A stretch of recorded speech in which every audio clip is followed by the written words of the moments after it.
The woman they dismissed as too soft to command warriors just led 500 Marines through the deadliest assault in modern military history. 48 hours earlier, she was being questioned by Pentagon officials who believed her unconventional leadership methods had no place in real combat. They had no idea that when traditional command structures crumbled under enemy fire, her revolutionary approach would become the difference between catastrophic defeat and impossible victory. Everyone who doubted her ability to earn respect from hardened soldiers was about to discover why sometimes the greatest leaders emerge from the most unexpected places. Because Colonel Sarah Mitchell wasn't just another officer trying to prove herself in a man's world. She was a pioneer whose understanding of human psychology would redefine what it meant to lead warriors into battle. And today, those revolutionary methods would prove that true leadership transcends gender, rank, and every assumption the military had ever made about commanding respect. Before we jump back in, tell us where you're tuning in from, and if this story touches you, make sure you're subscribed because tomorrow, I've saved something extra special for you. The morning fog hung thick over Camp Pendleton's sprawling training grounds, where the Marine Corps tested its most promising officers against scenarios designed to break even the strongest military minds. This wasn't merely another leadership assessment facility scattered across California's military installations. It was the crucible where future battalion commanders learned whether they possessed the psychological fortitude to guide Marines through the chaos of modern warfare. The Advanced Leadership Assessment Center represented everything the Marine Corps valued in its command structure. Its buildings housed sophisticated simulation equipment that could recreate the stress, confusion, and split-second decision-making demands of actual combat operations. The facility buzzed with the constant energy of evaluation, its halls filled with seasoned drill instructors, veteran combat officers, and psychological assessment specialists who had dedicated their careers to identifying and developing elite military leadership. Within these walls, weakness was identified and eliminated without sentiment. The institutional philosophy emphasized aggression, decisive action, and the kind of uncompromising authority that had guided Marines through every major conflict since the Corps founding. Officers who demonstrated hesitation were quickly dismissed, while those who displayed what evaluators called command presence were fast-tracked toward positions of increasing responsibility. The evaluation process had evolved over decades to reflect hard-learned lessons about leadership under extreme stress. Every exercise was designed to push candidates beyond their comfort zones, forcing them to make critical decisions while managing subordinates who had been trained to test, challenge, and sometimes openly defy authority. Success required not just tactical knowledge, but the ability to project strength that could inspire confidence even when circumstances seemed hopeless. Brigadier General Marcus Thompson controlled this leadership development machine with the confidence of someone who had personally witnessed the transformation of uncertain lieutenants into battle-tested commanders. His 35-year career had spanned multiple deployments where he had observed firsthand how leadership failures could result in catastrophic casualties and mission defeats. Under his guidance, Camp Pendleton had become synonymous with producing officers who could maintain unit cohesion under the most extreme combat conditions. Thompson moved through the facility with the bearing of a leader who had successfully commanded Marines in Iraq, Afghanistan, and Syria. His evaluation standards were legendary throughout the Corps for their rigor and accuracy in predicting which officers would excel when lives depended on their decisions.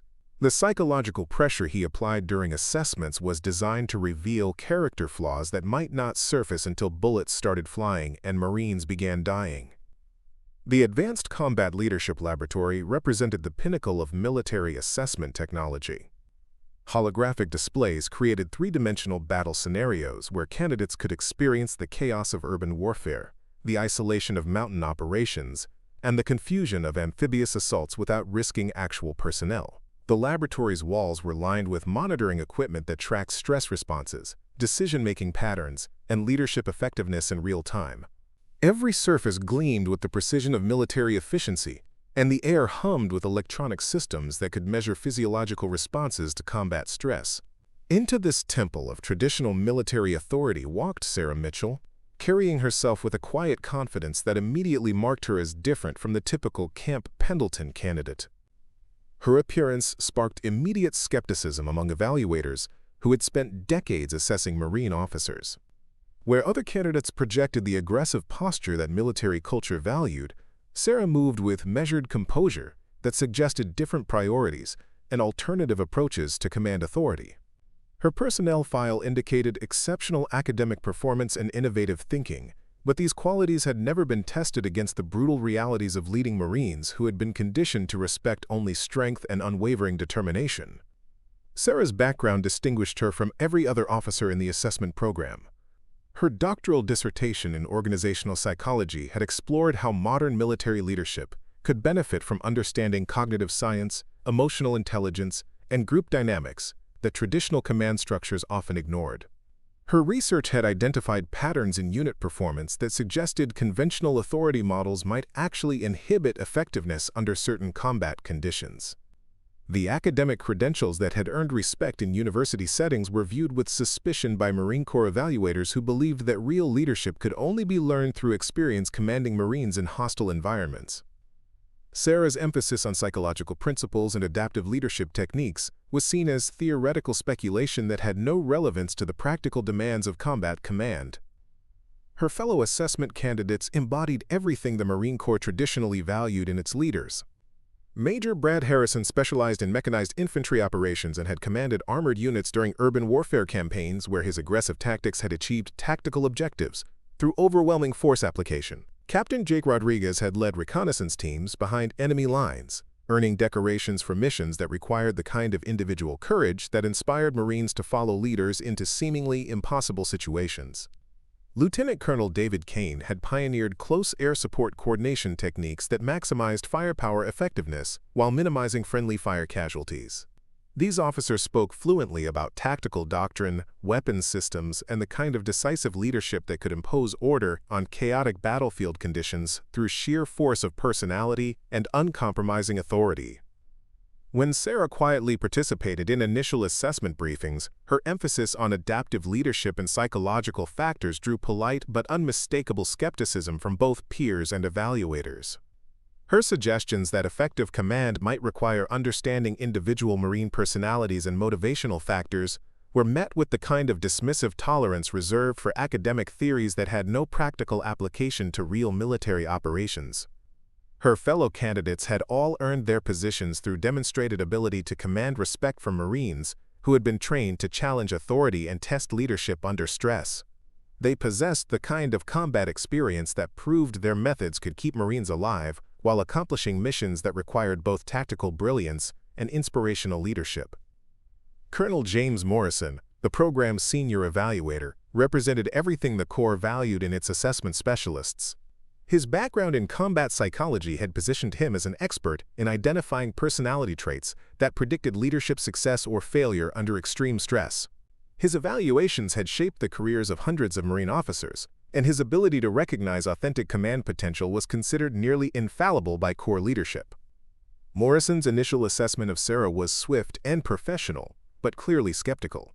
Her personnel file demonstrated competence in conventional military operations, but her emphasis on what she called collaborative leadership struck him as fundamentally incompatible with Marine Corps culture.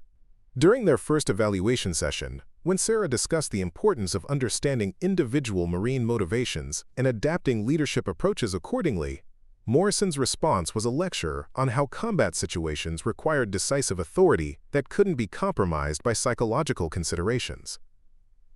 The institutional pressure to conform to traditional leadership models was overwhelming and constant.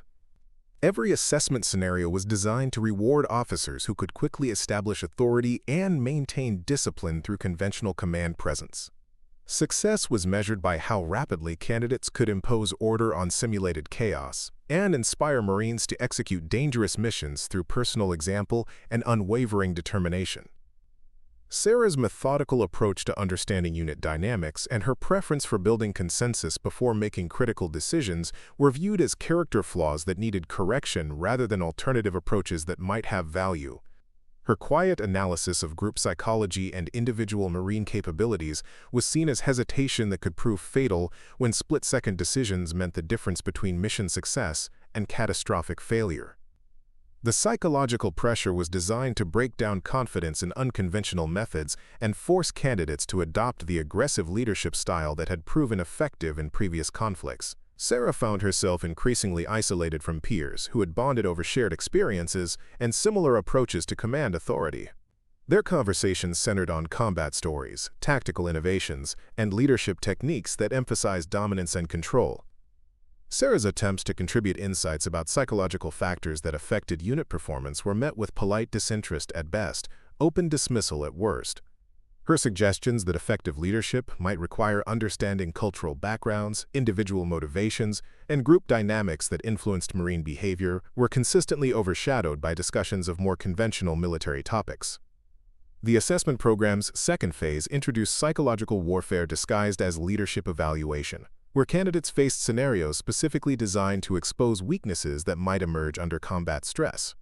The Marine Corps had learned through bitter experience that officers who appeared competent during peacetime training could crumble when faced with life-and-death decisions involving their subordinates' survival.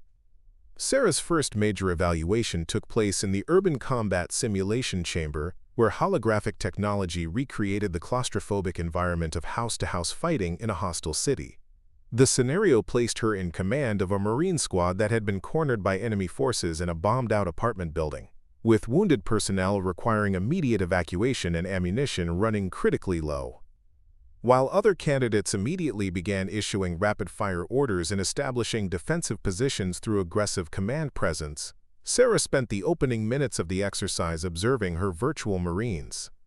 She studied their stress responses, identified which personnel were approaching psychological breaking points, and analyzed group dynamics that might affect unit cohesion under sustained enemy pressure. Preparing and narrating this story took us a lot of time, so if you are enjoying it, subscribe to our channel. It means a lot to us. Now back to the story. Morrison watched her methodical approach with growing frustration. The exercise was designed to test candidates' ability to impose immediate order on chaos and make rapid tactical decisions that could prevent unit annihilation. Sarah's psychological analysis was consuming precious time that should have been spent coordinating defensive fires and organizing evacuation routes for wounded Marines. Her eventual tactical decisions were sound, but arrived at through processes that violated every principle of military leadership that the Corps had developed through 2 centuries of combat experience. Instead of simply ordering Marines to specific positions, she explained her reasoning and requested input from squad leaders who possessed relevant expertise about enemy tactics and building layouts. The mockery began subtly during post-exercise debriefings, where evaluators questioned whether Sarah's collaborative approach could function effectively when Marines were being killed, and immediate action was required to prevent total unit destruction. Her detailed analysis of individual Marine psychological states was dismissed as academic theorizing that ignored the practical realities of combat leadership. Major Harrison was particularly vocal in his criticism of what he termed committee-style command decisions that would prove catastrophic in real combat situations. During a memorable exchange, he pointed out that Sarah's reluctance to issue direct orders without consultation had delayed tactical responses that could have prevented additional casualties in the simulation. His presentation on decisive leadership techniques was met with enthusiastic approval from evaluators who had witnessed firsthand how hesitation could result in Marine deaths. Sarah's quiet suggestion that understanding individual Marine capabilities might improve tactical effectiveness was largely ignored by peers who viewed such considerations as irrelevant to mission accomplishment. The institutional bias against collaborative leadership became apparent during advanced simulation exercises that rewarded candidates who could establish immediate authority over Marines programmed to test command resolve. Every scenario was structured to favor officers who could quickly silence dissent and impose their tactical vision through sheer force of personality. Sarah's preference for building consensus before implementing tactical plans was consistently scored lower than approaches that emphasized unquestioning obedience to officer commands. Her attempts to incorporate squad leader recommendations into mission planning were viewed as weaknesses that could prove fatal when rapid decision-making meant the difference between mission success and unit annihilation. Captain Rodriguez led particularly pointed critiques during tactical review sessions, questioning whether Sarah's psychological approach was actually endangering Marines by introducing uncertainty into command structures that required absolute clarity. His detailed analysis of how collaborative decision-making could create confusion during time-critical situations was met with approving nods from evaluators who had seen similar hesitation result in combat failures. The psychological pressure intensified as Sarah discovered that her assessment scores consistently ranked below peers who had embraced traditional authoritarian leadership models. Every exercise seemed deliberately designed to highlight the supposed superiority of aggressive command styles over approaches that considered individual Marine perspectives and unit psychology. Morrison's evaluation reports consistently criticized Sarah's failure to adapt to proven military leadership principles that had been validated through countless combat operations.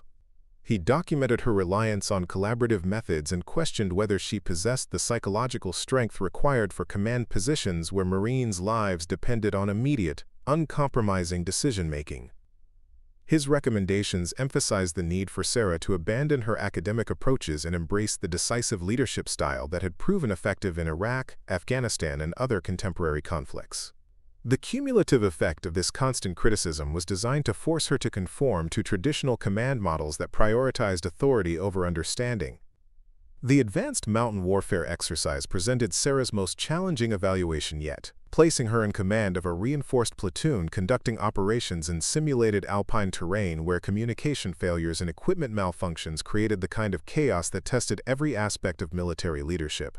The scenario was specifically designed to reward officers who could maintain unit cohesion through personal example and unwavering determination.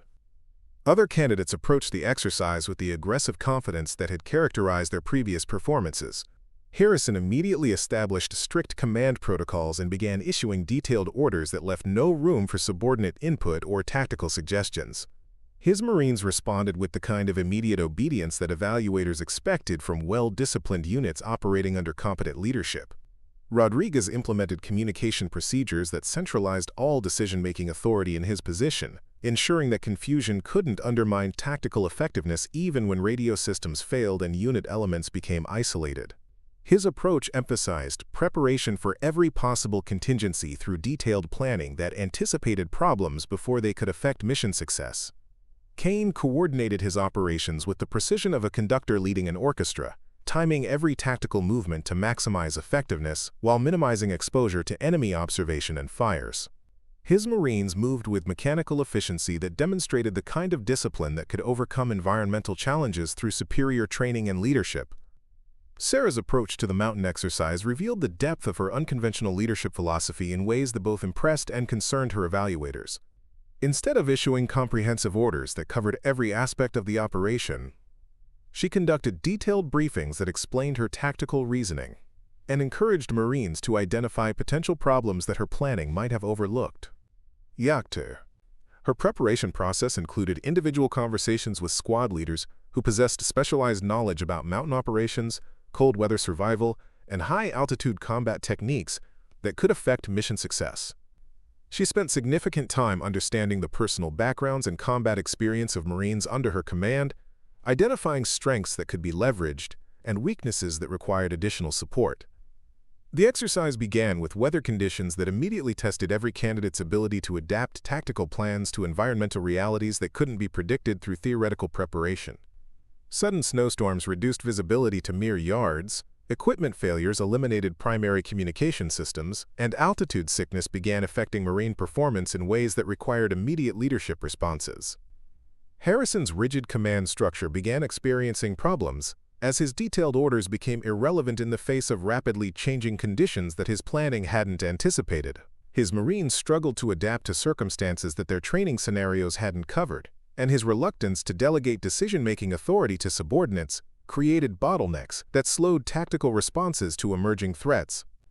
Rodriguez discovered that his centralized communication procedures were failing as radio systems malfunctioned and unit elements became isolated in terrain that made visual contact impossible. His attempts to maintain command control were being defeated by environmental factors that rendered his carefully planned protocols ineffective, leaving his Marines confused about tactical priorities and response procedures. Kane's mechanical precision was being overwhelmed by conditions that required constant adaptation to circumstances that couldn't be programmed into exercise scenarios. His Marines were executing their assigned tasks efficiently, but they lacked the initiative necessary to respond effectively when environmental factors made their original orders obsolete or dangerous. Sarah's collaborative approach began demonstrating unexpected advantages as weather conditions deteriorated and communication failures eliminated the traditional command structures that other candidates relied upon. Her preliminary discussions with squad leaders had prepared subordinates to make independent decisions that remained consistent with overall mission objectives, even when radio contact was impossible. The individual conversations she had conducted with Marines revealed detailed knowledge about cold weather operations, high-altitude physiology, and mountain survival techniques that proved invaluable when equipment failures forced the unit to rely on fundamental skills rather than technological solutions. Her understanding of individual Marine capabilities enabled her to assign responsibilities based on expertise rather than rank, maximizing unit effectiveness under challenging conditions. Most significantly, her emphasis on explaining tactical reasoning had prepared Marines to adapt her plans when environmental factors made original approaches impractical or dangerous. Instead of waiting for new orders that couldn't be transmitted through failed communication systems, her subordinates demonstrated initiative that kept the unit moving toward tactical objectives, despite conditions that had paralyzed other candidates' operations. Morrison observed the mountain exercise with growing confusion, as Sarah's unconventional methods achieved results that traditional leadership approaches couldn't match. Her collaborative style was producing tactical flexibility that enabled her unit to overcome environmental challenges that were defeating more conventionally trained officers, challenging fundamental assumptions about military command effectiveness under stress. The assessment program entered its most brutal phase as candidates faced the infamous breaking point protocol, a series of psychological and tactical evaluations designed to push officers beyond their operational limits. The Marine Corps had developed these exercises after analyzing leadership failures in Iraq and Afghanistan, where seemingly competent officers had suffered complete psychological breakdowns when confronted with casualties among Marines they had trained and led into combat. The protocol's reputation was legendary throughout the Corps for its ability to reveal character flaws that might not surface until Marines were dying and missions were failing. Previous assessment cycles had witnessed decorated combat veterans reduced to emotional paralysis when faced with scenarios that forced them to choose between mission success and subordinate survival. The exercises were deliberately crafted to create the kind of moral and tactical dilemmas that separated true leaders from officers who merely possessed rank and authority. Sarah's first breaking point evaluation placed her in command of a Marine company during a simulated hostage rescue operation in a terrorist-controlled urban environment. The scenario was based on actual intelligence from recent operations, where American civilians had been captured and threatened with execution unless impossible political demands were met. Time constraints were brutal, intelligence was deliberately incomplete, and civilian casualties were virtually guaranteed regardless of tactical approach. The exercise parameters included wounded Marines requiring immediate medical evacuation, ammunition shortages that limited tactical options, and contradictory orders from higher command that reflected the political complexity of modern military operations. Most significantly, the scenario included Marines under her command who had been programmed with psychological profiles based on actual personnel who had experienced combat stress reactions during previous deployments. Other candidates approached the hostage rescue with the kind of aggressive planning that military doctrine typically favored for time-sensitive operations. Harrison immediately began coordinating close air support and mechanized infantry assets that could overwhelm terrorist defenses through superior firepower, accepting civilian casualties as unavoidable consequences of mission success. His tactical briefings emphasized speed and overwhelming force as the only realistic approaches to preventing hostage executions while minimizing Marine casualties. The aggressive timeline he established left no opportunity for detailed reconnaissance or careful planning that might reduce collateral damage but could allow terrorists additional time to execute their captives. Rodriguez implemented special operations techniques that prioritized stealth and precision over collaborative planning, designing infiltration routes that would enable small teams to eliminate terrorist leadership before they could respond to rescue attempts. His approach emphasized compartmentalized planning that prevented information leaks but also limited his Marines' ability to adapt when intelligence proved inaccurate. Kane coordinated his operation with the mechanical precision that had characterized his previous performances, developing detailed contingency plans for every possible scenario that his staff could identify. His briefings covered equipment requirements, communication protocols and tactical procedures with exhaustive thoroughness that left little room for improvisation or independent decision-making by subordinate leaders. Sarah's response to the hostage rescue scenario revealed psychological insights that fundamentally challenged traditional military planning processes. Instead of immediately focusing on tactical procedures and equipment requirements, she spent significant time analyzing the psychological profiles of Marines under her command, identifying personnel who might experience stress reactions that could compromise mission effectiveness. Her planning process included detailed discussions with squad leaders about their Marines' psychological readiness for operations that would inevitably involve civilian casualties and morally ambiguous decisions. She identified specific personnel who had previously demonstrated resilience under stress and others who might require additional support or alternative assignments that played to their psychological strengths. Most controversially, Sarah's approach included extensive consultation with intelligence specialists, cultural advisors, and even medical personnel who possessed expertise that could affect mission planning. Her emphasis on understanding terrorist psychology, hostage behavior patterns, and civilian population dynamics was viewed by evaluators as unnecessary complications that delayed critical tactical preparations. The exercise execution revealed unexpected advantages in Sarah's collaborative methodology, as the scenario's complexity increased beyond the scope of conventional military planning. Her preliminary discussions with subordinate leaders had prepared Marines for psychological challenges that other candidates' tactical briefings had never addressed, creating resilience that proved essential when operations began encountering moral dilemmas that threatened unit cohesion. The Marines operating under Sarah's command demonstrated initiative and adaptability that enabled them to respond effectively when initial intelligence proved completely inaccurate and tactical plans required immediate modification. Her emphasis on explaining operational reasoning had prepared subordinates to make independent decisions that remained consistent with mission objectives even when communication failures prevented direct coordination with command elements. Most significantly, her psychological preparation had enabled Marines to maintain effectiveness when confronted with civilian casualties and hostage deaths that paralyzed personnel from other units who had never been prepared for the emotional impact of failed rescue operations. The collaborative planning process had created shared responsibility for difficult decisions that prevented individual Marines from experiencing the kind of psychological breakdown that could compromise entire operations. Morrison's evaluation of the hostage rescue exercise forced him to confront results that contradicted every theoretical framework he had developed during his career in combat psychology. Sarah's unconventional methods were achieving tactical objectives while maintaining unit cohesion under psychological stress that was destroying the effectiveness of more traditionally trained Marines. The assessment scores from the Breaking Point Protocol created a crisis among evaluation staff who had spent decades developing criteria that supposedly predicted leadership effectiveness under combat stress. Sarah's collaborative approach was consistently outperforming aggressive leadership styles that had been validated through numerous previous conflicts, challenging fundamental assumptions about military command effectiveness. The advanced psychological warfare exercise presented an even more complex challenge as candidates faced scenarios involving Marines who had been captured, interrogated, and psychologically manipulated by sophisticated enemy intelligence operations. The exercise was based on actual cases where American personnel had been subjected to techniques designed to break psychological resistance and extract critical operational information. The scenario required candidates to command Marines who had been released after experiencing psychological torture that had compromised their reliability and emotional stability. Traditional military procedures called for immediate removal of such personnel from operational duties, but the exercise's parameters made such luxury impossible due to personnel shortages and mission requirements that demanded their continued service.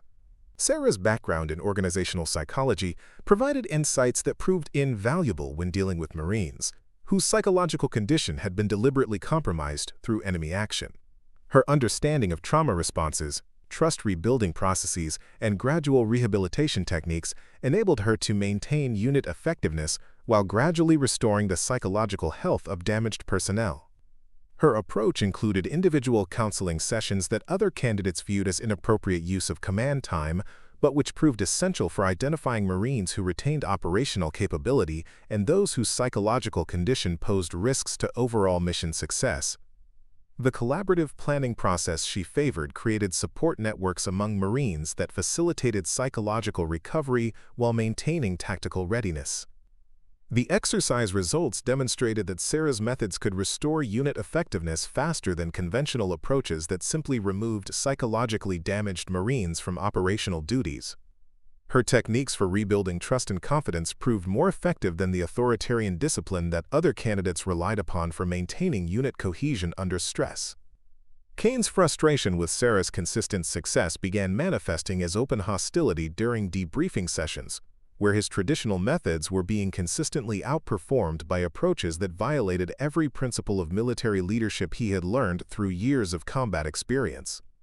His confidence in conventional command techniques was being systematically undermined by evidence that collaborative leadership could achieve results that authoritarian methods couldn't match. Harrison's psychological response to Sarah's success revealed deeper insecurities about his own leadership effectiveness that had been masked by the aggressive confidence that characterized his command style. His attempts to discredit her methods were becoming increasingly desperate, as exercise results consistently demonstrated the superiority of collaborative approaches to complex psychological challenges. Rodriguez began questioning fundamental assumptions about military leadership that had guided his entire career, as Sarah's methods proved effective in situations where his specialized training provided no useful guidance. The special operations techniques that had seemed so sophisticated were proving inadequate for challenges that required understanding of human psychology rather than technical expertise. The evaluation staff faced an unprecedented crisis as their assessment criteria failed to explain why Sarah's unconventional methods were consistently achieving better results than approaches that had been validated through decades of combat experience. Her collaborative leadership style demonstrated effectiveness that challenged the theoretical foundations of military command doctrine, forcing evaluators to reconsider everything they believed about leadership under stress. The stage was being set for a final evaluation that would test Sarah's methods against challenges that exceeded anything the assessment program had previously attempted. The psychological pressure was intensifying as her success threatened institutional beliefs about military leadership that had remained unchallenged for generations, creating resistance that would soon escalate into open confrontation. The assessment program reached a critical juncture as institutional resistance to Sarah's success crystallized into systematic efforts to discredit her methods and eliminate her from consideration for advanced command positions. The Marine Corps leadership had invested decades in developing evaluation criteria that supposedly identified effective combat commanders, and Sarah's consistent outperformance of traditional approaches threatened the credibility of the entire system. General Thompson's emergency meeting with senior evaluation staff took place behind closed doors, where decades of military doctrine were being questioned by results that defied every theoretical framework the Corps had developed. The psychological warfare and hostage rescue exercises had produced data that contradicted fundamental assumptions about leadership effectiveness, creating a crisis that extended far beyond a single assessment program. The general's concern wasn't merely about one unconventional officer, but about the implications her success held for military leadership development across the entire Corps. If collaborative methods could consistently outperform authoritarian approaches, then thousands of officers had been incorrectly trained and countless resources had been wasted on developing ineffective leadership techniques. Dr. Patricia Wells, the program's chief psychological evaluator, presented an analysis that challenged everything the military establishment believed about command effectiveness under stress. Her data demonstrated that Sarah's collaborative approach was producing measurably superior results in unit cohesion, mission success rates, and psychological resilience among subordinate personnel. The statistical evidence was overwhelming and undeniable, but it contradicted decades of combat experience that had validated aggressive leadership styles as the only reliable approach to maintaining discipline under life-and-death pressure. Wells' recommendation suggested that the Corps might need to fundamentally restructure its leadership development programs to incorporate psychological principles that had never been considered relevant to military effectiveness. Morrison's response to the data was immediate and defensive, arguing that laboratory simulations couldn't accurately reflect the brutal realities of actual combat, where hesitation meant death and collaboration meant chaos. His decades of experience evaluating combat leaders had convinced him that only authoritarian command could maintain unit effectiveness when Marines were being killed and missions were failing. His detailed critique of Sarah's methods focused on theoretical vulnerabilities that he believed would prove catastrophic in real combat situations. The collaborative decision-making processes that worked effectively in controlled simulations would supposedly collapse when faced with the time pressure and psychological stress of actual warfare, leaving Marines without the clear direction that could keep them alive. The institutional response to Sarah's success manifested as increasingly hostile evaluation criteria designed to highlight weaknesses in collaborative leadership that might not be apparent in standard assessment scenarios. New exercises were implemented that specifically tested authoritarian command techniques while minimizing opportunities for the kind of consensus building that characterized Sarah's approach. The immediate response protocol was introduced as a supposedly objective measure of leadership effectiveness under extreme time pressure. Candidates were given complex tactical scenarios with artificially compressed timelines that made collaborative planning impossible, forcing them to rely on rapid decision-making and immediate authority to achieve mission objectives. Sarah's performance during these modified exercises was deliberately scored, using criteria that favored decisive action over careful analysis, aggressive command presence over psychological understanding, and individual decision-making over collaborative planning. The new evaluation metrics were designed to validate traditional leadership approaches while undermining the collaborative methods that had proven surprisingly effective. Lieutenant Colonel Rebecca Stone was brought in as a special evaluator whose combat experience in Iraq and Afghanistan provided credibility that could counter Sarah's academic credentials. Stone's reputation for developing officers who excelled in high-intensity combat operations made her assessment opinions particularly influential among core leadership, who were seeking validation for traditional command techniques. Stone's evaluation methodology emphasized combat realism that supposedly reflected actual battlefield conditions more accurately than the psychological simulations that had favored Sarah's approach. Her exercises included physical exhaustion, sleep deprivation, and sensory overload that were designed to test leadership effectiveness under the kind of extreme stress that characterized modern warfare. The modified assessment program began with the 72-hour Endurance Leadership Challenge, where candidates commanded Marines through continuous operations that included combat simulations, equipment failures, casualty evacuation, and supply shortages that tested every aspect of military leadership.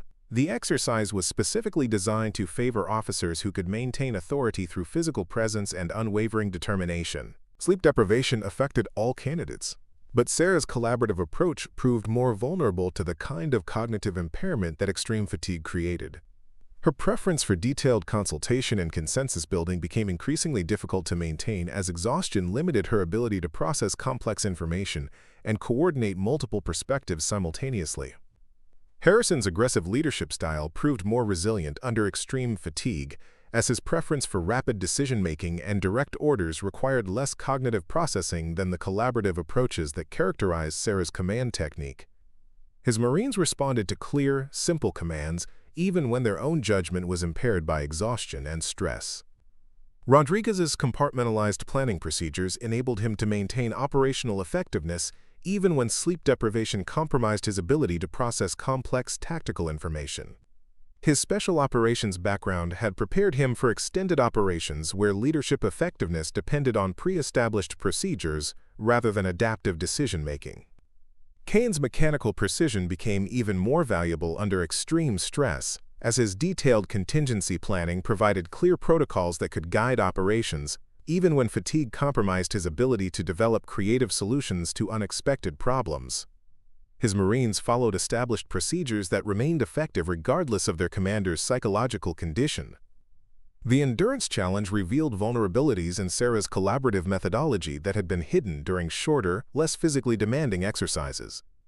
Her emphasis on understanding individual Marine psychology became counterproductive when exhaustion limited her ability to process the complex interpersonal dynamics that her leadership style required for maximum effectiveness. Stone's evaluation focused relentlessly on these vulnerabilities, documenting how collaborative decision-making became increasingly ineffective as physical stress compromised cognitive function. Her reports emphasized that combat operations often required sustained effectiveness over extended periods where collaborative leadership might prove inadequate for maintaining unit cohesion and mission success. The Resource Scarcity Leadership Test presented another challenge specifically designed to favor authoritarian command approaches over collaborative methods. Candidates were placed in command of Marines operating with critically limited ammunition, food, water, and medical supplies while attempting to accomplish missions that required maximum efficiency from every available resource. The exercise parameters created artificial competition between subordinate elements that was designed to test whether collaborative leadership could maintain unit cohesion when Marines were literally fighting for survival resources. Traditional military doctrine suggested that only authoritarian command could maintain discipline when scarcity created potential conflicts between individual survival and unit mission success. Sarah's attempts to maintain collaborative decision-making became increasingly difficult as resource limitations created stress that threatened the trust and cooperation that her leadership style required. Marines who had previously responded positively to her psychological approach began demonstrating self-preservation behaviors that undermined the collaborative spirit her methods needed for effectiveness. The exercise results provided Stone with evidence that collaborative leadership might be fundamentally unsuited for the resource-constrained environments that characterized modern military operations. Her detailed analysis documented how Sarah's methods began failing when faced with zero-sum decisions that required commanders to sacrifice some Marines' immediate welfare for overall unit survival. Morrison's confidence in traditional evaluation criteria was being restored as the modified exercises consistently demonstrated weaknesses in collaborative leadership that had been masked by the artificial conditions of previous simulations. His reports emphasized that real combat would inevitably create situations where authoritarian command was the only approach that could maintain unit effectiveness. The psychological pressure on Sarah intensified as her evaluation scores began reflecting the institutional bias that had been built into the modified assessment criteria. Her collaborative methods were being systematically undermined by exercises designed to validate traditional approaches while highlighting weaknesses in alternative leadership techniques. General Thompson's review of the modified assessment results provided the institutional validation he had been seeking for traditional core leadership doctrine. The evidence suggested that collaborative methods might be effective under certain controlled conditions, but would prove inadequate for the brutal realities of actual combat, where survival depended on immediate obedience to clear commands. The stage was being set for a final confrontation that would determine whether Sarah's unconventional methods had any place in Marine Corps leadership development, or whether traditional authoritarian approaches represented the only reliable foundation for military command effectiveness. The institutional machinery was aligning against her with the kind of systematic opposition that had eliminated countless previous challenges to established military doctrine. The urgent briefing that arrived at Camp Pendleton at 03:00 hours shattered the artificial boundaries between assessment and reality, transforming what had been an academic exercise into a crisis that would test every assumption about military leadership under actual life-and-death conditions.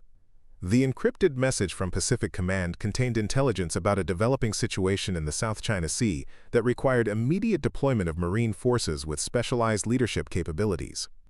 A Chinese military research vessel had suffered catastrophic engine failure during a typhoon, leaving 847 civilian researchers and military personnel stranded on a rapidly sinking platform in international waters.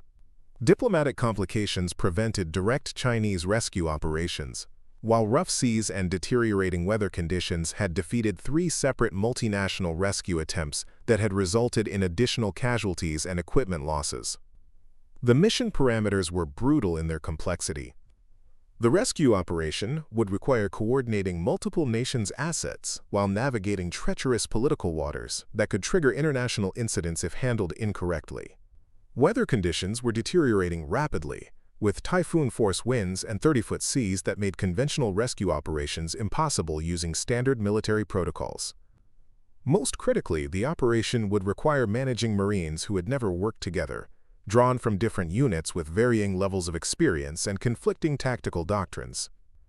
The psychological stress of attempting an impossible rescue under international scrutiny would test leadership capabilities in ways that no simulation could replicate, creating conditions where failure meant both massive loss of life and potential diplomatic catastrophe. General Thompson's emergency briefing revealed the true reason why Sarah's assessment had become so contentious among military leadership. The Corps had been specifically requested to provide officers capable of leading multinational rescue operations that required psychological expertise, cultural sensitivity, and collaborative leadership techniques that traditional military training had never emphasized. Her unconventional methods, which had been viewed as problematic within the Marine Corps assessment framework, were precisely the capabilities that modern international operations required for success. The collaborative leadership techniques that had been criticized during evaluation exercises were exactly what would be needed to coordinate Marines, Coast Guard personnel, Navy specialists, and international rescue teams in a unified operation. The selection of personnel for the rescue mission created immediate controversy, as traditional evaluation criteria conflicted with operational requirements that demanded expertise in psychological leadership and multinational coordination. Harrison's aggressive leadership style, which had performed well during modified assessment exercises, was considered unsuitable for operations requiring delicate diplomatic coordination with international partners. Rodriguez's compartmentalized special operations techniques were inappropriate for rescue missions that required transparent information sharing and collaborative planning with civilian authorities and foreign military personnel. His background in classified operations made him unsuitable for missions that required extensive media coverage and international oversight of American military activities. Kane's mechanical precision was incompatible with rescue operations that required constant adaptation to changing weather conditions, equipment failures, and evolving casualty situations that couldn't be anticipated through detailed contingency planning. His preference for predetermined procedures was inadequate for operations where improvisation and flexibility would determine mission success. Sarah's collaborative leadership approach, which had been systematically undermined during recent assessment exercises, suddenly emerged as the only methodology that could address the mission's complex requirements. Her background in organizational psychology provided insights that would be essential for managing stress responses among rescue personnel operating under extreme physical and emotional pressure. Her experience with collaborative decision-making offered the only viable approach to coordinating assets from multiple nations with different operational procedures, communication protocols, and cultural approaches to crisis management. The psychological preparation techniques that had been dismissed as academic theorizing were exactly what would be needed to maintain unit effectiveness during extended operations where failure meant watching hundreds of people die. The mission briefing revealed operational complexities that exceeded anything the assessment program had attempted to simulate. The rescue operation would require establishing communications with Chinese personnel who spoke limited English, coordinating helicopter operations in weather conditions that exceeded normal safety parameters, and managing international media coverage that could influence diplomatic relations for decades. Weather reports indicated that conditions would continue deteriorating throughout the rescue operation, with visibility dropping to near zero and wind speeds that would make helicopter operations increasingly dangerous as the mission progressed. The time constraints were absolute, as structural analysis indicated that the research platform would completely submerge within 18 hours regardless of rescue efforts. The psychological factors were equally challenging, as Chinese personnel on the platform were reportedly experiencing panic reactions that were interfering with rescue coordination efforts.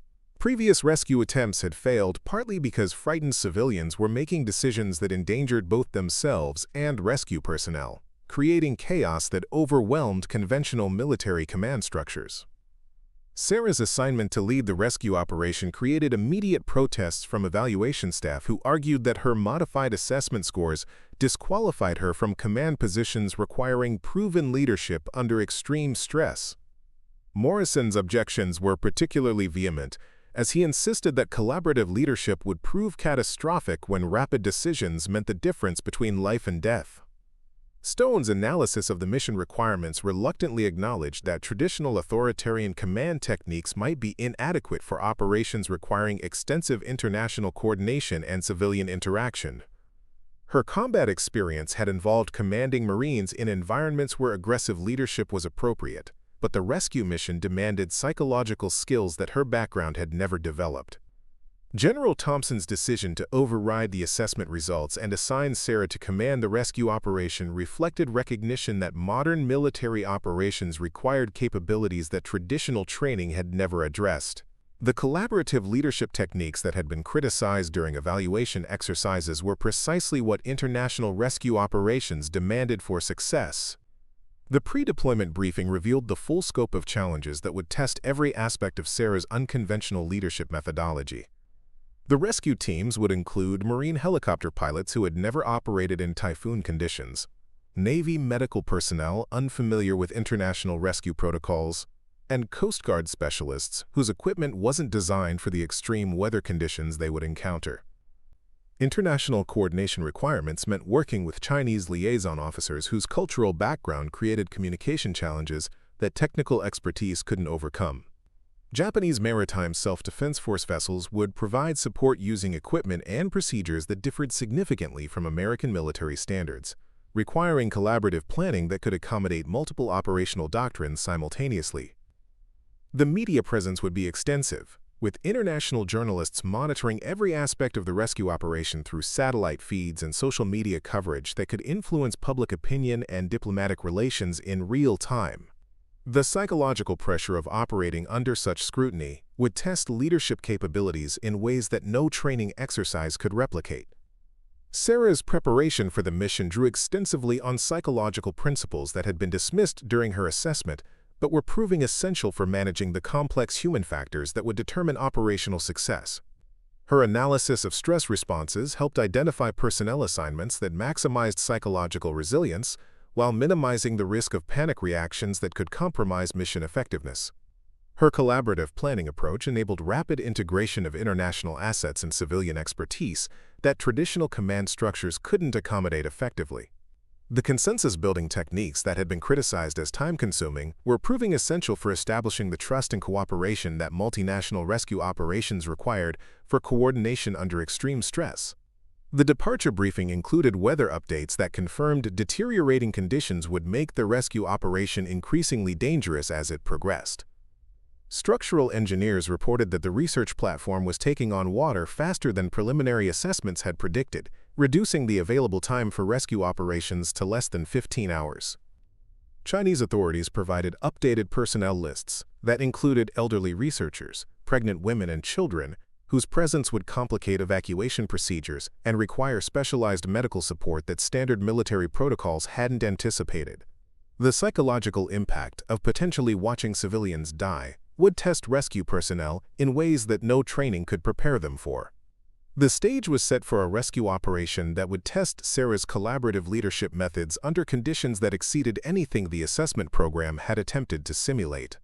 The mission would determine whether unconventional leadership techniques could succeed when lives depended on international cooperation, psychological understanding, and adaptation to circumstances that no amount of training could fully prepare anyone to face. The MV-22 Osprey aircraft lifted off from Camp Pendleton into weather conditions that violated every safety protocol in Marine Corps aviation manuals, carrying Sarah and her hastily assembled rescue team toward a crisis that would redefine everything the military understood about leadership under impossible circumstances.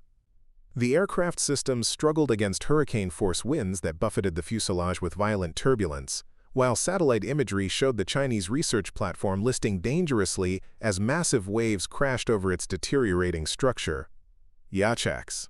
Sarah's rescue team represented a collection of specialists who had never worked together but would need to function as a cohesive unit within hours of reaching the disaster zone. Gunnery Sergeant Mike Torres brought extensive experience in high-altitude helicopter rescues but had never operated during typhoon conditions that exceeded the performance capabilities of standard military aircraft. His psychological profile indicated exceptional resilience under stress, but the upcoming operation would test limits that no previous mission had approached. Staff Sergeant Lisa Chen specialized in underwater rescue operations and possessed diving certifications that would be essential if personnel needed to be extracted from partially submerged compartments. Her linguistic skills included conversational Mandarin that could prove crucial for communicating with panicked Chinese civilians, but her experience with international rescue coordination was limited to training exercises that bore little resemblance to the chaos they were about to encounter. Hospital Corpsman Second Class Jason Williams carried advanced trauma medical training that would be essential for treating hypothermia, drowning victims, and injuries sustained during evacuation procedures. His psychological preparation included techniques for managing his own stress responses while treating patients under extreme conditions, but the scale of potential casualties exceeded anything his medical training had addressed. Captain Amanda Foster represented the newest addition to Sarah's team, an intelligence specialist whose expertise in Chinese military procedures and cultural protocols would be essential for coordinating with liaison officers whose cooperation could determine mission success.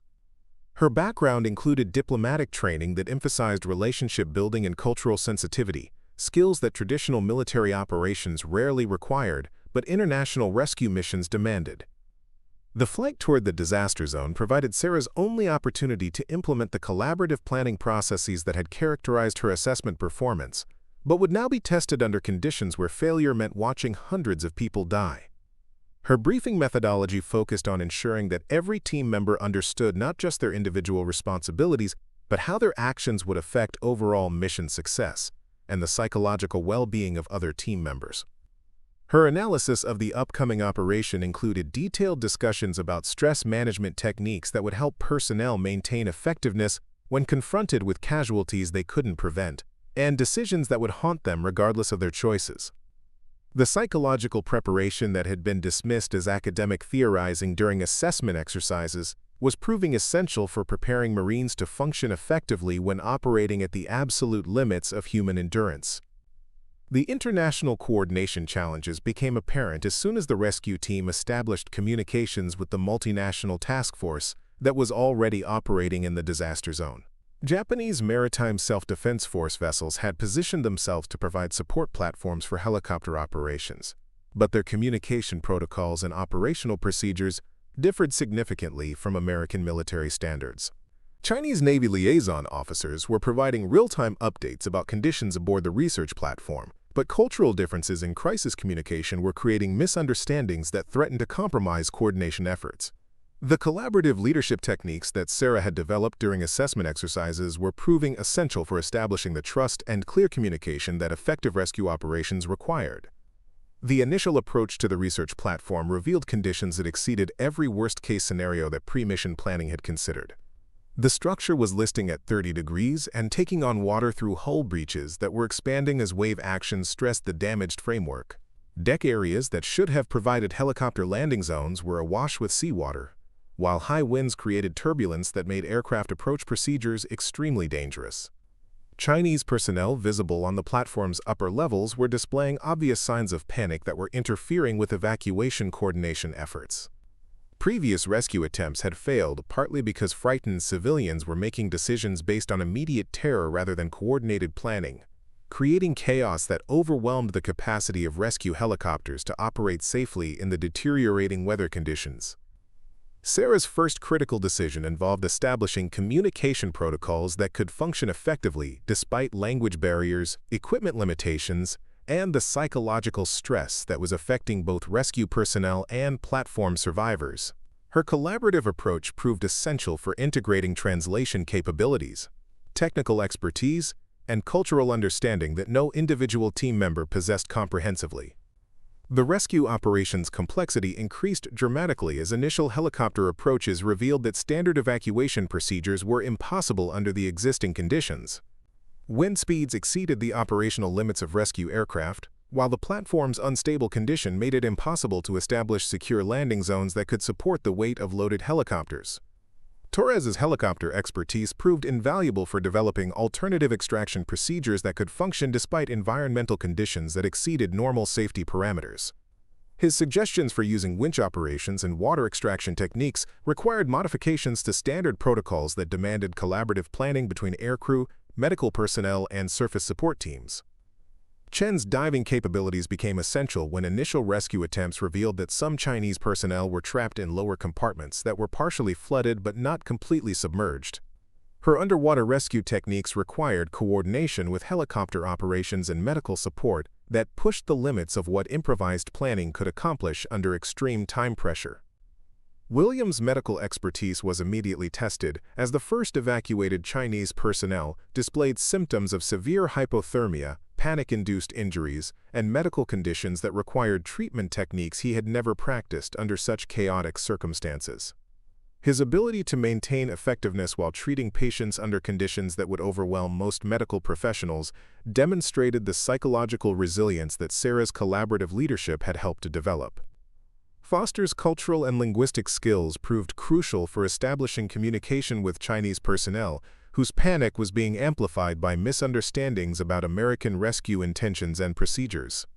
Her diplomatic training enabled her to build trust relationships that convinced frightened civilians to cooperate with evacuation procedures that seemed dangerous, but offered their only hope for survival. The first hour of rescue operations tested every aspect of Sarah's collaborative leadership methodology as environmental conditions continued deteriorating and the research platform's structural integrity approached complete failure. Her ability to coordinate multiple specialists while adapting to circumstances that changed every few minutes proved the effectiveness of leadership techniques that emphasized flexibility and shared decision-making over rigid command hierarchies. The psychological pressure intensified as rescue personnel realized that they would not be able to save everyone before the platform's final collapse. Sarah's preparation for managing moral stress proved essential as team members confronted decisions about resource allocation and evacuation priorities that would determine who lived and who died among the trapped Chinese personnel.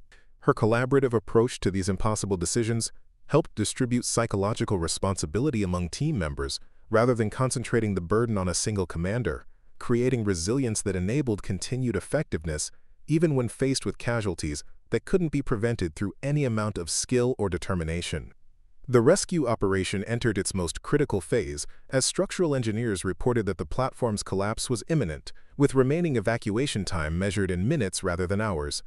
Sarah's leadership would now face its ultimate test, as 500 Marines who had initially questioned her methods found themselves depending on her collaborative approach to coordinate the most complex rescue operation in modern military history.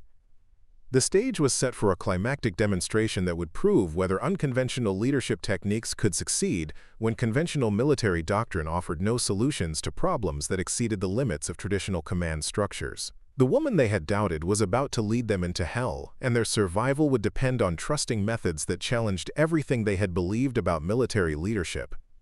The research platform's final death throes began with a grinding sound that could be heard over the howling wind as structural supports failed and the entire facility tilted beyond any hope of recovery.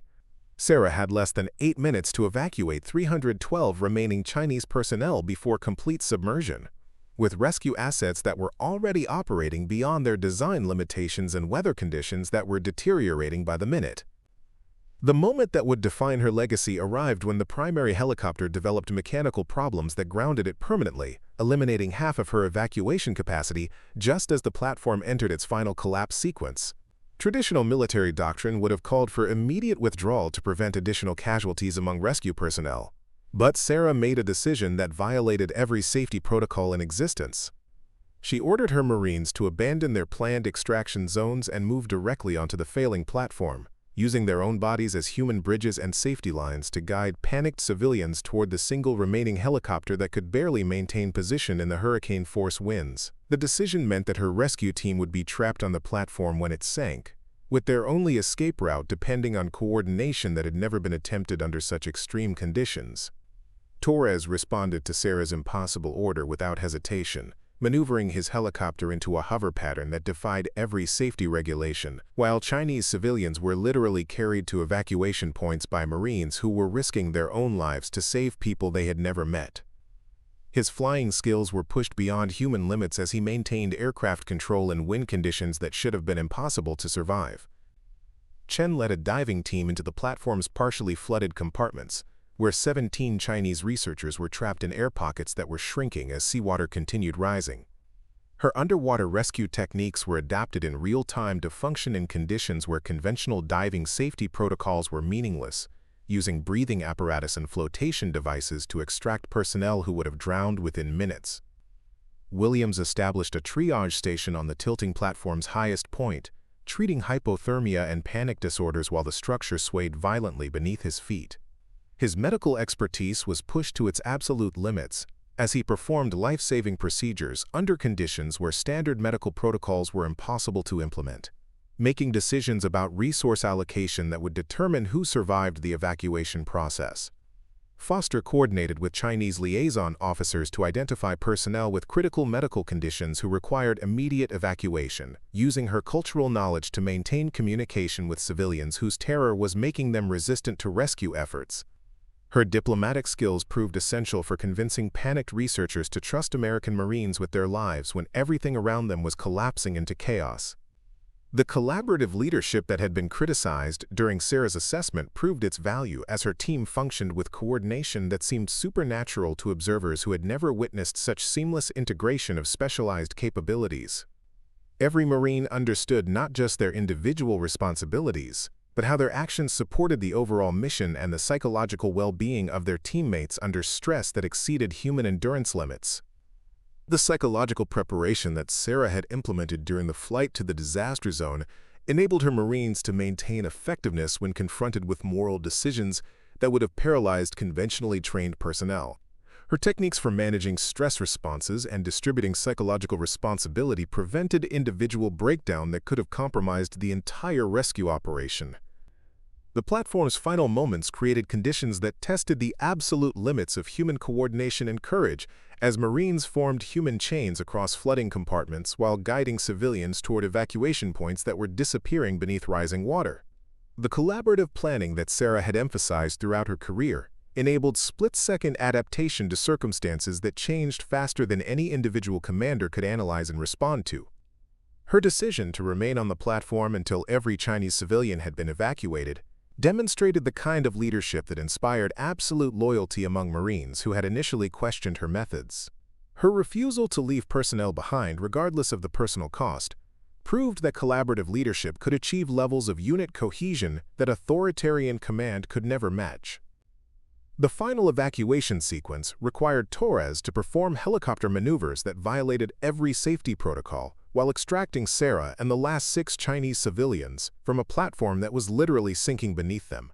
His aircraft control under impossible conditions demonstrated how collaborative planning had prepared every team member to exceed their individual capabilities when mission success depended on superhuman performance.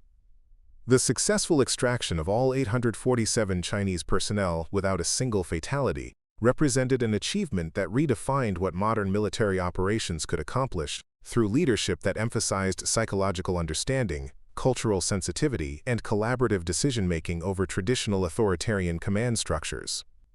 The rescue operations aftermath created a transformation in military leadership doctrine that extended far beyond the Marine Corps to influence international rescue protocols and multinational military cooperation standards.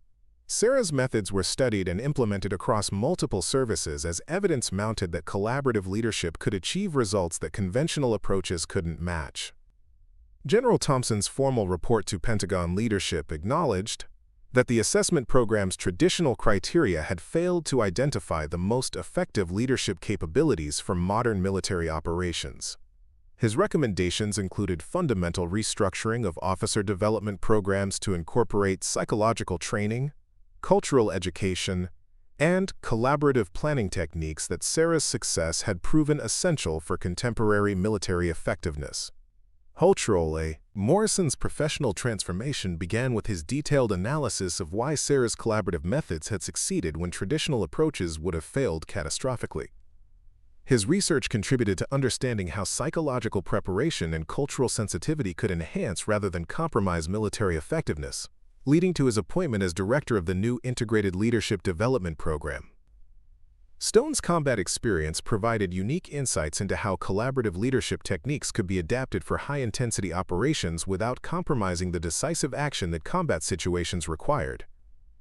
Her integration of psychological principles with traditional military training created hybrid approaches that combined the best elements of both methodologies.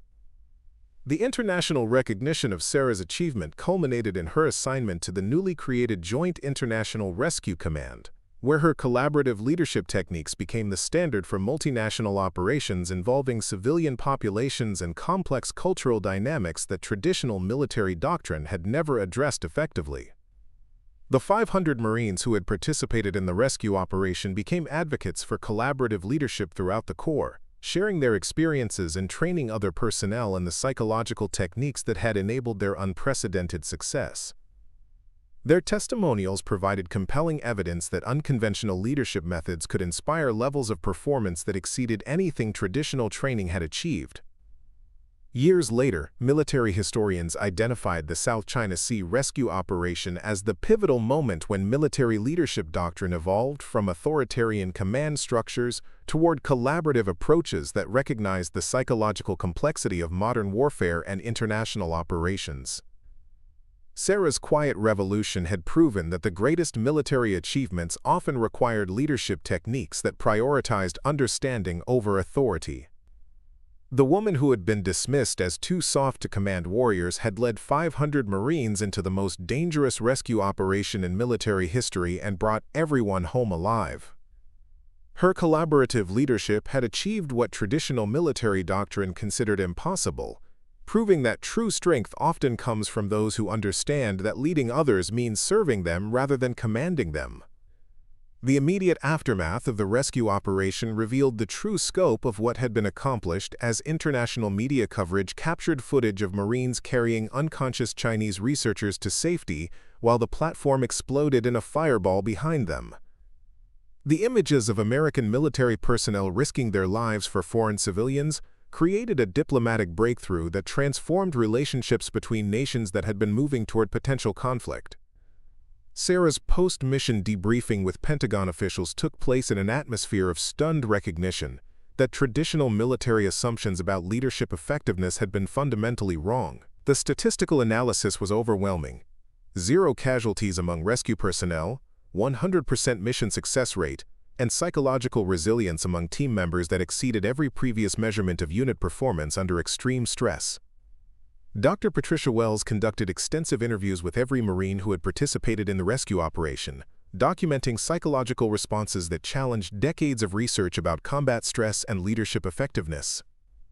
Her findings revealed that collaborative leadership had created protective factors against post-traumatic stress that authoritarian command structures couldn't replicate, suggesting fundamental changes were needed in how the military prepared personnel for high-stress operations. The Chinese government's formal recognition of the rescue operation included unprecedented diplomatic gestures that acknowledged how Sarah's cultural sensitivity and collaborative approach had prevented international incidents that could have escalated into military confrontation. Her methods had achieved strategic objectives that traditional military diplomacy had failed to accomplish despite decades of effort.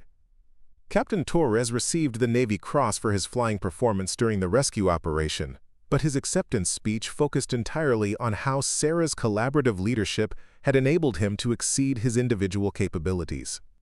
His detailed description of how psychological preparation and team coordination had made impossible maneuvers possible became required reading for military aviators training for extreme weather operations.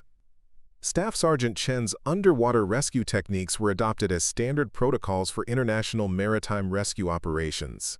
But her innovations had only been possible because Sarah's collaborative planning had prepared her to adapt diving procedures to circumstances that no training manual had ever addressed.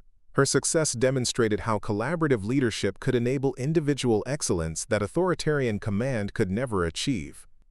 Hospital Corpsman Williams' medical performance under impossible conditions earned him recognition as the most effective combat medic in Marine Corps history, but his techniques had been developed through the psychological resilience that Sarah's leadership methods had fostered.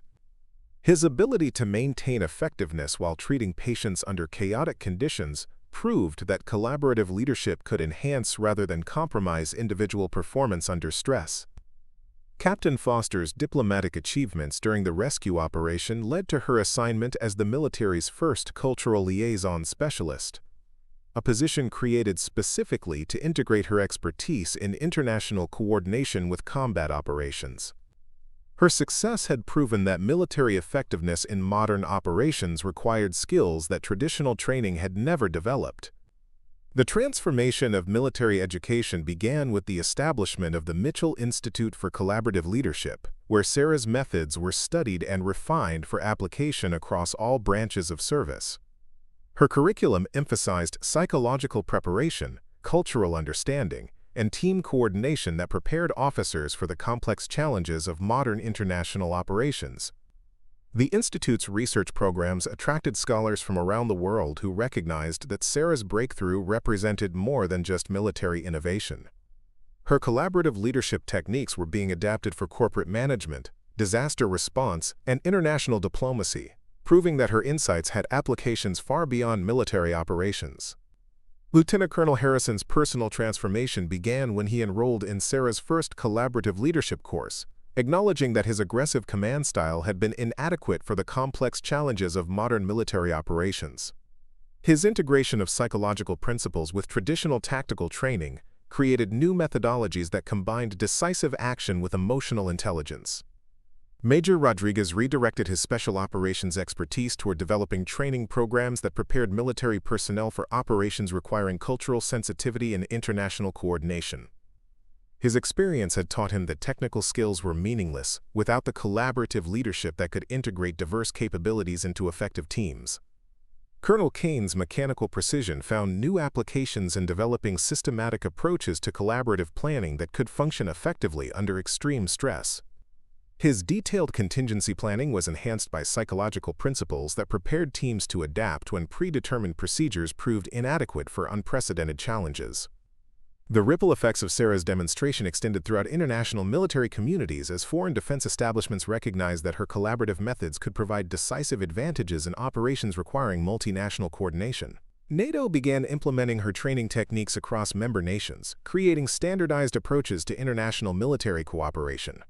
The United Nations adopted Sarah's collaborative leadership principles for peacekeeping operations, recognizing that traditional military command structures were inadequate for missions requiring coordination between military personnel, civilian authorities, and humanitarian organizations from dozens of different nations with conflicting cultural approaches to crisis management. Corporate leadership development programs began incorporating Sarah's psychological preparation techniques after business executives recognized that her methods for managing stress and building team cohesion had applications far beyond military operations. Her insights about human motivation and group dynamics proved valuable for any organization attempting to achieve exceptional performance under pressure.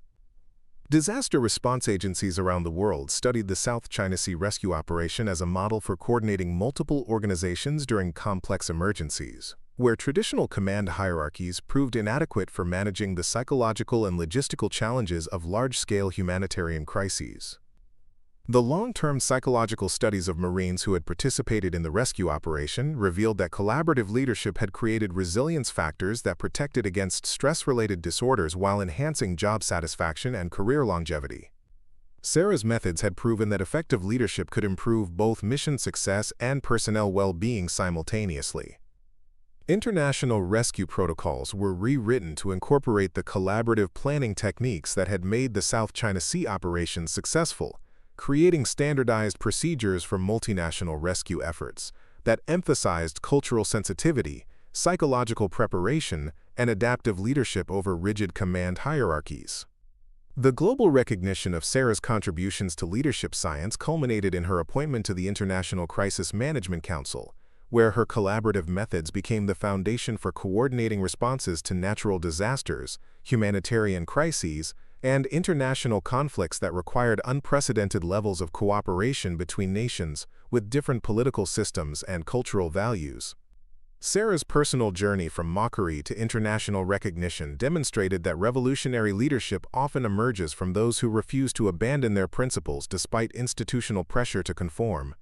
Her quiet persistence in developing collaborative methods had created capabilities that traditional military thinking could never have achieved. The Marines who had followed her into hell became lifelong advocates for leadership approaches that prioritized understanding over authority, proving through their own careers that collaborative methods could achieve levels of military excellence that exceeded anything authoritarian command had accomplished. Their success created a new generation of military leaders who understood that true strength comes from serving others rather than dominating them. Her legacy continued to influence military operations decades later as commanders trained in collaborative techniques achieved tactical and humanitarian victories that authoritarian approaches couldn't match. Sarah's revolutionary leadership had saved not just 847 Chinese civilians, but the future of military command itself, demonstrating that some forms of strength can only be found by those brave enough to challenge everything their profession had taught them about what it means to lead. The woman they said would never lead men had proven that the greatest leaders are those who understand that leading others means empowering them to exceed their own limitations, creating strength through unity rather than domination through authority. Her quiet revolution had transformed not just military doctrine, but humanity's understanding of what collaborative leadership could achieve when guided by courage, compassion, and an unwavering commitment to bringing everyone home alive. Up next, you've got two more standout stories right on your screen. If this one hits the mark, you won't want to pass these up. Just click and check them out. And don't forget to subscribe and turn on the notification bell so you don't miss any upload from us.